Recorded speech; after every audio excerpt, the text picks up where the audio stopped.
امام ترمذی رحمۃ اللہ علیہ یہ باب لائے ہیں. اس باب کا عنوان قائم کیا ہے کہ نماز نہیں ہوتی سورۃ فاتحہ کے بغیر.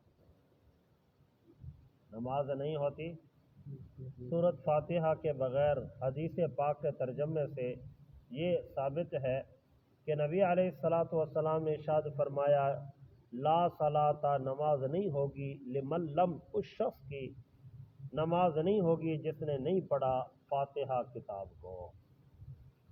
سمجھ آ گیا؟ اتنی بات سمجھ آ گئی.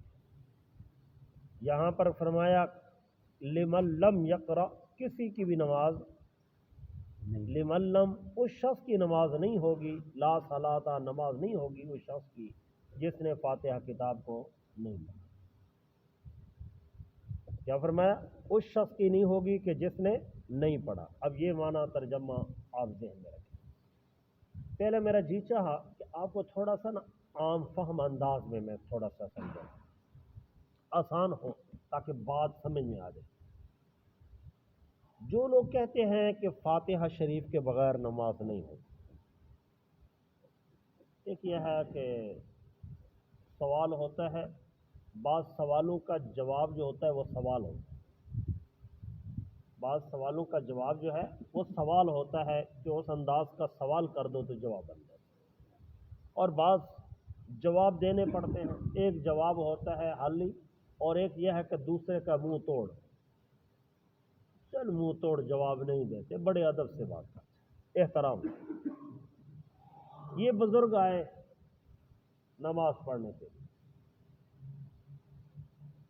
یہ آتے ہیں، امام صاحب اپنی قرات کر رہے ہیں، آخری لفظ پہ گئے، انہوں نے کہا چار تکبیر چار نمکات نماز فرض وقت نماز عشاء منہ قبلہ شریف کے پیچھے اس امام. اب یہ بزرگ کھڑے ہو گئے، اللہ اکبر کیا، اتنی دیر میں امام رکوع میں چلا گیا. اتنی دیر میں امام رکوع میں چلا گیا. اب جب رکوع میں چلا گیا ہے، اب یہ بتایا جائے کہ اس بزرگ کو نماز ہوگی کہ نہیں ہوگی. اب یہ قرات کرتا ہے تو رکوع جاتا ہے، نماز جاتی ہے، رکعت بھی جاتی ہے. اور اس بات پر سب کا اتفاق ہے کہ جس نے رکوع کے اندر نماز کو پا لیا اس نے ساری نماز، اس نے رکعت پوری کو پا لی. اب یہ فاتحہ کے چکروں میں جاتا ہے کہ بھی فاتحہ میری نہیں پڑھی گئی، تو فاتحہ تو نہیں پڑھی گی، واقعتاً سچ ہے. تو فاتحہ جب اس کی نہیں پڑھی گئی، اب یہ فاتحہ میں جاتے ہیں تو اس کے بعد امام صاحب رکوع سے بھی اٹھ کے آ جائے گا. ابھی اس کی فاتحہ پوری شاید ہوئی ہو، امام صاحب سجدے میں چلا جائے گا.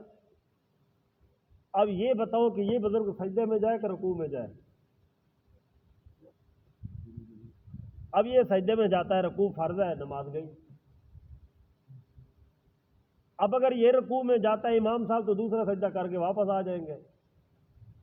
اب یہ اس وقت میں سجدے ادا کرے گا. اب جب یہ امام دو سجدے کر کے واپس آئے گا اس وقت تک امام صاحب فاتحہ بھی پڑھ گئے ہوں گے، آگے چلے گئے ہوں گے. اب جب یہ سورۃ فاتحہ کو شروع کرے گا تو امام صاحب رکوع میں ہوگا. اب یہ اس کی نماز میں گڑبڑ ہو گئی. ایک صورت میں نے کہا میں آپ کو تھوڑا سا آج عقل سے تھوڑا سا بات سمجھاتا ہوں کہ بندہ کچھ عقل بھی اللہ نے دیا ہے، کچھ اس کو استعمال کر لیں. دوسری صورت یہ ہے کہ اللہ تعالیٰ نے فرمایا کہ جب قرآن مجید پڑھا جا رہا ہو تم سنو ادب سے. ایک مسئلہ. دوسرا مسئلہ یہ ہے کہ ان کی طرف سے خالی فاتحہ نہیں ہے، یہ بھی ہے کہ جب امام کہے وَلَا-الضَّالِّينَ تو تم کہو آمین اونچی آواز سے. اب امام صاحب نے اللہ اکبر کر دیا. اب اللہ اکبر نماز شروع ہو گئی، امام صاحب وَلَا-الضَّالِّينَ پر پہنچے، یہ بزرگ پیچھے آ گئے. اب انہوں نے فاتحہ پڑھی نہیں ہے، وَلَا-الضَّالِّينَ پر آمین کیسے کہیں؟ ایسے ہے نا. اب یہ کیسے کریں؟ وہ کہتے ہیں جی اتنی اونچی ہوتی تھی کہ دیواریں ہل جاتی تھی، کچی دیواریں تو نہیں ہلتی. پکی دیواروں پر تو ٹکراؤ آواز ہوتی ہے. کچی دیوار پر تو اثر نہیں ہوتا، چاہے جتنے بھی چیخیں میخیں پھر بھی آواز نہیں پیدا ہوتی کچی دیواروں سے، کچی دیواروں سے تو نہیں پیدا ہوتی۔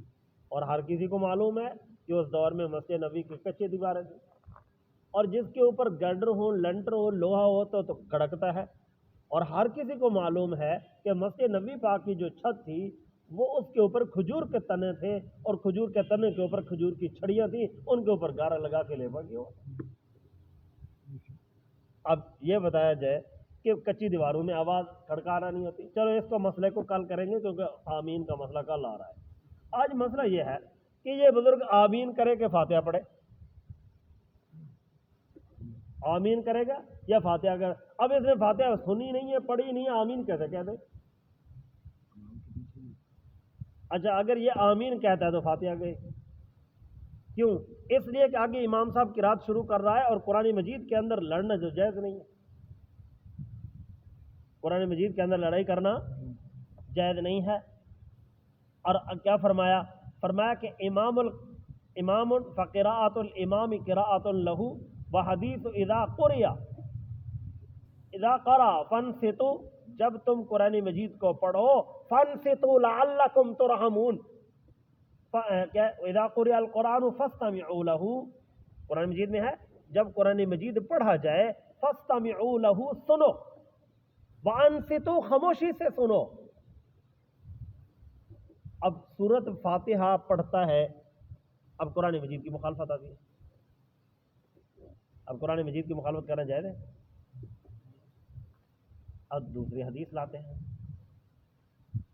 صحابی کہتا ہے کہ میں آیا، نماز پڑھی سرکار دو عالم رحمت دو عالم صلی اللہ تعالی علیہ وسلم کے پیچھے، میں جب آیا ہوں آ کر نیت کر لی آپ کے پیچھے نماز، اور جب حضور علیہ الصلوۃ والسلام نے فاتحہ شریف پڑھی میں بھی شروع ہو گیا۔ جب حضور علیہ الصلوۃ والسلام نے اپنی نماز کو مکمل فرمایا، ارشاد فرمایا کس نے میرے پیچھے سورۃ فاتحہ پڑھی ہے، تلاوت کس نے کی؟ تو صحابی عرض کرتے ہیں یا رسول اللہ صلی اللہ علیہ وسلم میں نے کی ہے۔ آپ نے ارشاد فرمایا اناسی القرآن، میں بھی سمجھ رہا تھا کہ میرے ساتھ قرآن مجید میں کوئی جھگڑا کر رہا ہے۔ اب یہ رحمت والے نبی صلی اللہ تعالی علیہ وسلم نے ارشاد فرما دیا۔ اب یہ بتائیں کہ اب قرآن مجید کے اندر آ گیا کہ اللہ فرما رہا ہے جب قرآن مجید پڑھا جائے تم سنو، خاموشی سے سنو۔ اب یہ بزرگ آئے اس وقت میں جب امام صاحب قرات میں ہے، اب یہ فاتحہ پڑھتا ہے تو قرآن کی مخالفت کرتا ہے، اور قرآن کی مخالفت کر کے نماز ہو جائے گی؟ قرآن مجید کی مخالفت بھی جائز نہیں ہے۔ اسی بات کو تو ہم حنفی کہتے ہیں، ہمارے ساتھ چلو، نہ حدیث کو چھوڑو نہ اللہ کا قرآن چھوڑو۔ جس نے اللہ کے نبی علیہ الصلوۃ والسلام کے فرمان کو پیٹھ کی وہ بھی دنیا جہان میں مارا گیا، جس نے اللہ کے قرآن کے فرمان کے اوپر عمل نہ کیا اس کی طرح پیٹھ کی وہ بھی دنیا جہان سے مارا گیا۔ ایسا انداز اختیار کرو، ایسا انداز اختیار کرو کہ جس انداز کے اندر اختلاف واقع نہ ہو، حدیث پر بھی عمل ہو جائے، اللہ کی کتاب قرآن مجید پر بھی عمل ہو، حدیث کے منکر بھی نہیں بننا، اور اللہ کی کتاب قرآن میں مقدس قرآن مجید کا بھی منکر نہیں بننا۔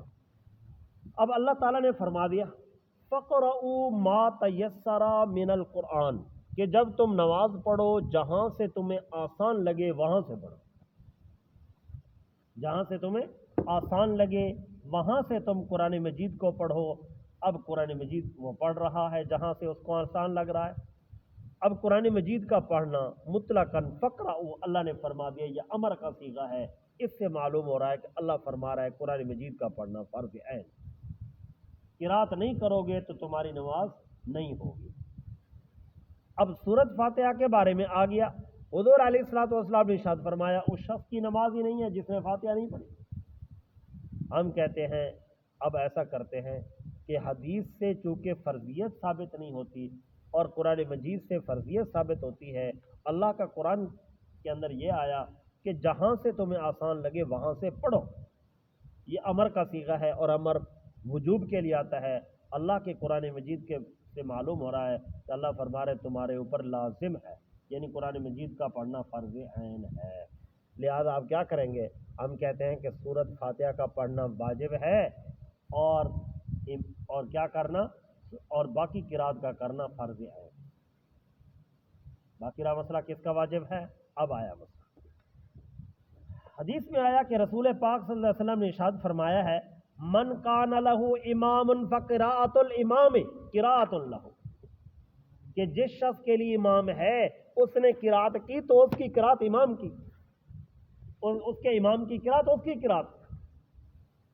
من کان لہ امام فقراءۃ الامام، جس شخص کا امام ہے اس کا امام قرات کرتا ہے، قراءۃ لہ و مقتدی کی بھی قرات. ایک حدیث سے کام نہیں چلے گا، ایک حدیث کو چھوڑ کے دوسری کو پیٹ کر جائے.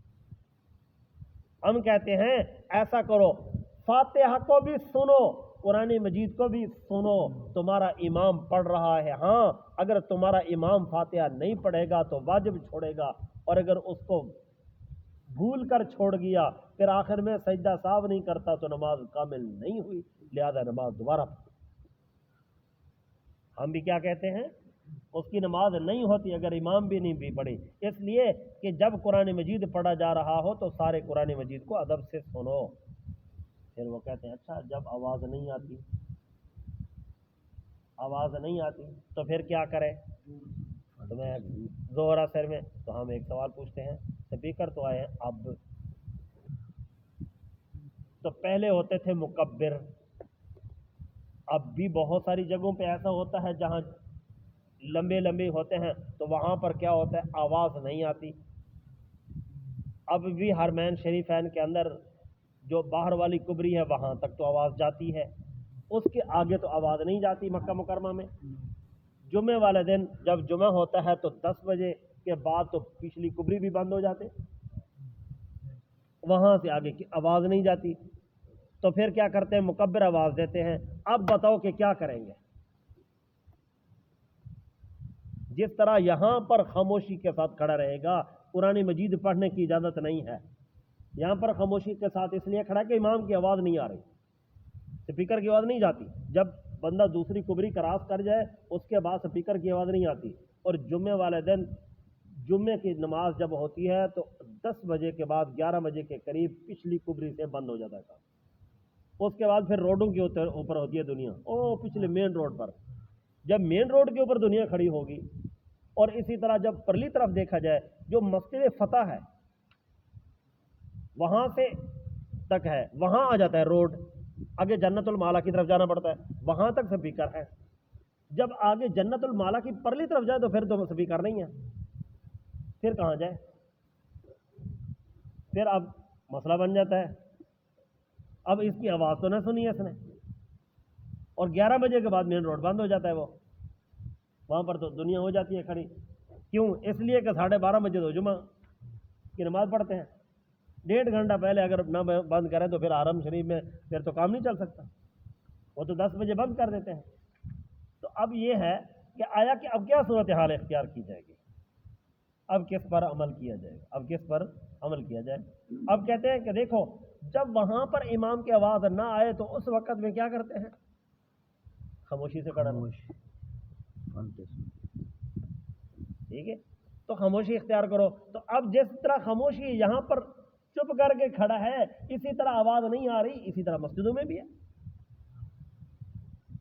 میں آپ کو مثال دوں کہ آپ بلوچستان کے علاقوں میں چلے جائیں، جو دیہاتی علاقے ہیں وہاں پر اب بھی وہ لمبی لمبی جماعتیں ہوتی ہیں، سپیکر نہیں ہے ادھر، امام صاحب کا مصلی بھی نہیں ہوتا ادھر تو نمازیں کے صفیں بھی ہیں، کرسیاں بھی ہیں، سب کچھ ہیں، صوفے بھی ہیں.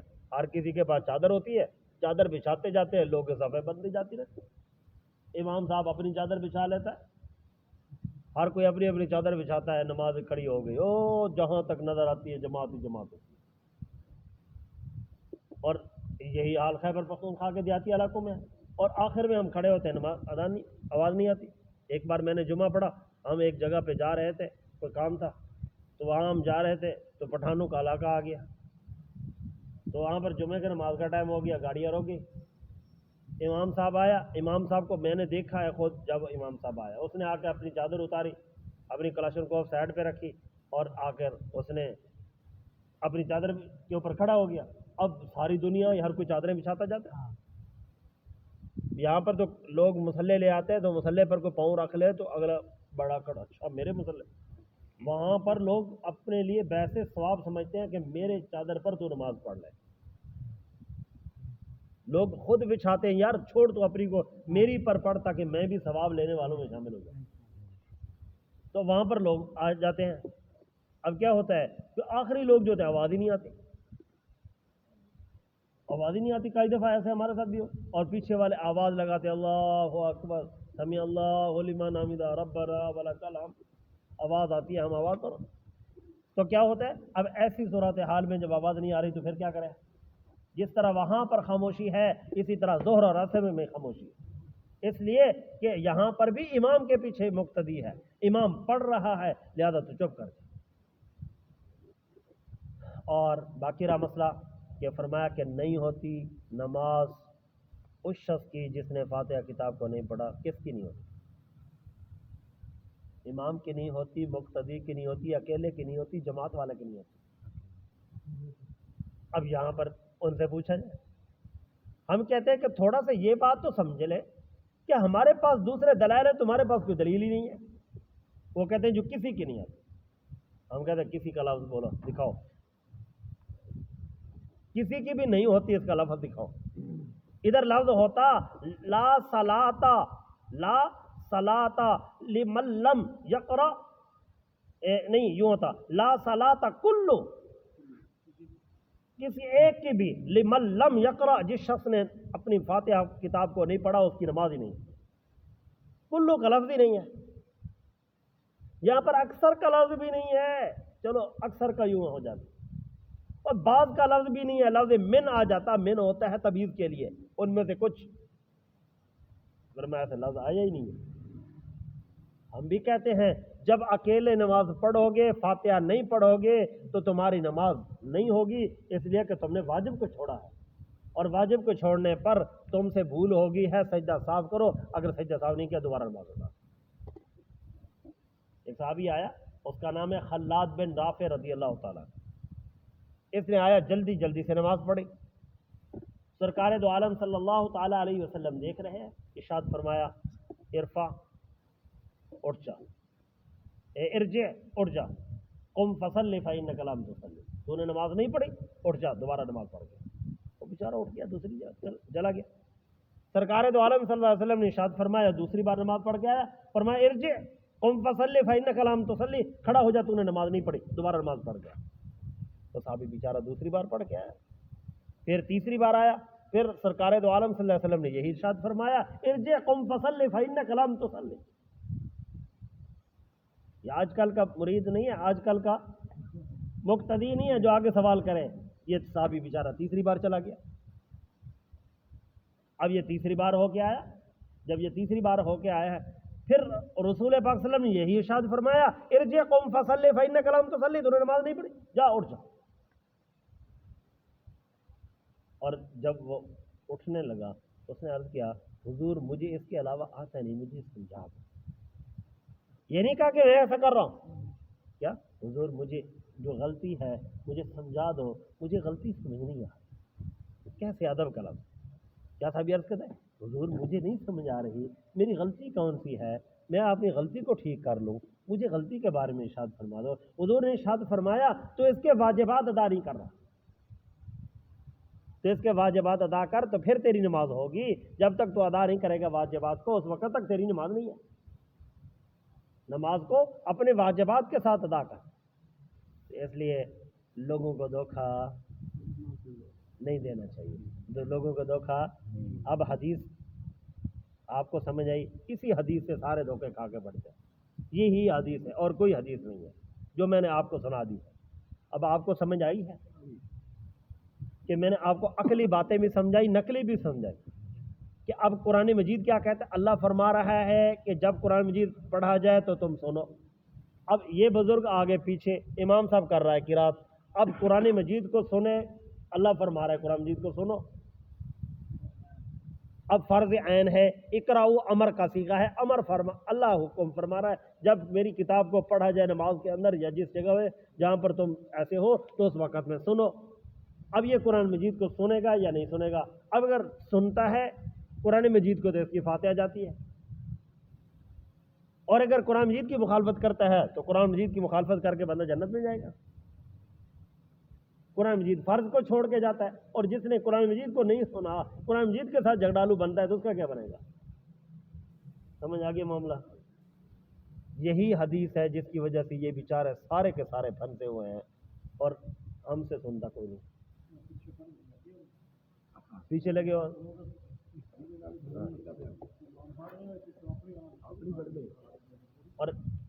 اور لگے ہوتے ہیں، وہ بیچارے کیا کریں؟ یہی حدیث ہے، اسی وجہ سے تو ہم کہتے ہیں ہمارے پاس تو بیٹھو، اب بیٹھنے کے لیے تیار کوئی نہیں ہے۔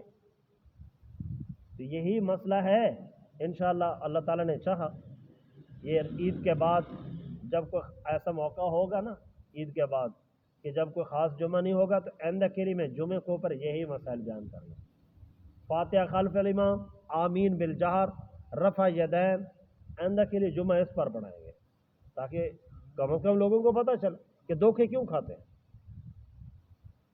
آمین بالجہر، وضو کس سے ٹوٹ جاتا ہے؟ وضو کس چیز سے نہیں ٹوٹتا؟ جرابوں پر مسح کرنا، جوتوں پر مسح کرنا، اب تو جوتے پر بھی مسئلہ شروع ہو گیا، جوتوں پر مسح کرنا، جوتوں کے ساتھ جنازے پڑھنا، انتہا درجے کی بے ادبی پہ آ جانا، گندے کپڑوں کے ساتھ نماز پڑھنا، اور سر سے ننگے کھڑے ہو کے نمازیں پڑھنا۔ ہر ایک نے سنا ہوگا کہ رحمت والے نبی صلی اللہ تعالیٰ علیہ وسلم، اچھا ایک میں سوال کیا کرتا ہوں، میں ایک ادنا مولوی ہوں، مسجد کا امام ہوں، مجھے لوگ جب ملتے ہیں مجھ سے عمر میں 3 گنا بھی بڑا ہوتا ہے تو مجھے دونوں ہاتھوں سے سلام کرتے ہیں، ایک ہاتھ سے کوئی بھی نہیں کرتا، ایسے ہے نا؟ وہ صحابہ جس کے لیے رحمت والے نبی صلی اللہ تعالیٰ علیہ وسلم اپنی جان قربان کرنے والے ہیں، نبی علیہ الصلوۃ والسلام کے فرمان اختص پر، وہ صحابہ ایسا کر سکتے ہیں کہ رحمت والے نبی صلی اللہ علیہ وسلم 2 ہاتھوں سے سلام دے، صحابی 1 ہاتھ دے؟ یار میں مسجد کا مولوی ہوں، کسی کھاتے کا نہیں، مجھے لوگ دونوں ہاتھوں سے دیتے، میرے سے 4 گنا عمر کے لوگ ہوتے جھک کے دیتے، اور جس کی خاطر اللہ نے کائنات بنائی ہے وہ صحابہ، ان کو پتہ تھا حضور کی شان کا، ہمیں کیا پتہ؟ ہم تو نہیں اس مقام کو پہنچ سکتے۔ ساری کائنات کے ولی اپنا خون جمع کریں، اپنی جسم کی بوٹیاں جمع کریں، صحابہ کے پاؤں کے نیچے جو مٹی آئی ہے اس ریت کے برابر بھی نہیں ہے، یہ ان کے صحابہ کی شان ہے۔ تو یہ صحابی کر سکتے ہیں کہ حضور کے، وہ کہتا ہے میرا ہاتھ حضور علیہ الصلوۃ والسلام کے ہاتھ کے درمیان میں تھا، تو کہ یہ کوئی انکار تو نہیں ہے، جب بندہ سلام کرتا ہے ادھر سلام کرو بھائی، یہ سلام کیا، اب اس کا ہاتھ میرے ہاتھوں میں ہے، اب یہ اس نے اگلی بات نہیں کی کہ میرے ہاتھ میں بھی حضور علیہ الصلوۃ والسلام کا ہاتھ ہے، اس نے کہا میرے ہاتھ حضور علیہ الصلوۃ والسلام کے ہاتھ مبارک میں تھا، یہ تو کوئی انکار تو نہیں ہے۔